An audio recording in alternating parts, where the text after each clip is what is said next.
গাইবান্ধা পৌরসভার শহর সমন্বয় কমিটি টিএলসিসির নতুন কমিটির প্রথম সভা অনুষ্ঠিত হয়েছে। এসকেএস ফাউন্ডেশনের রাইজিং ফর রাইটস প্রকল্প এবং ইএসডিওর সহযোগিতায় বুধবার পৌরসভার কনফারেন্স রুমে এ সভার আয়োজন করা হয়। এতে উন্মুক্ত আলোচনায় অংশগ্রহণ করেন পৌরবাসী।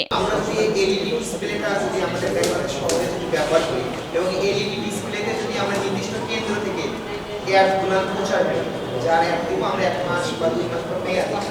আমাকে এত টাকা দিবে, আমি অ্যাপ দিব, পৌরসভার কাছে পরিচালনা করলে আমরা টাকাও পাচ্ছি, আমাদের মানে প্রচারও হচ্ছে। যেহেতু আমার শহরের পৌরপাড়াটা অন্যরকম একটা শহর, যেখানে সমস্ত ব্যস্ত নারীরা যে উপস্থিত হয়, সমস্ত পেশাজীবী মানুষরা যে বিশ্রাম নেয়, এখানে যদি একটা প্রেস মিটিং করা যায়। তহবাজার যেটাকে বলে বরাদ্দ আছে, ম্যাক্সিমাম ব্যবসায়ীদের বাজারে না থেকে বাইরে চলে আসে, এরা বাইরে চলে আসার কারণে এই যে রোডের ঝামেলাটা, তারপর প্রতিনিয়ত সমস্যার সৃষ্টি হচ্ছে, রাস্তায় যাওয়া যায় না, চলা যায় না। এখনো কি আছে ময়লা? হ্যাঁ, 100-র উপরে ঘর রয়েছে। তাদের ছেলেমেয়েরা স্কুলে পড়ালেখা করতে আসে এবং সন্ধ্যা পরে প্রাইভেট করে যায়। সেখানে আবার ওই পুল আছে কয়েকটা, লাইট নাই, বাল্ব নাই, মানে অন্ধকারে বাচ্চারা যেতে পারে না। মানে ওগুলো খুবই দুর্গন্ধ। আমি মনে করি যে প্রত্যেকটা স্থান থেকে পরিষ্কার পরিচ্ছন্ন হলে পরে আমাদের পৌরসভাটা সৌন্দর্য এবং মানে আবৃত্তি, যেমন রাজশাহীর মতো আমরা গৌরব অহংকার করে বলতে পারবো আমাদের পৌরসভা অনেক সুন্দর।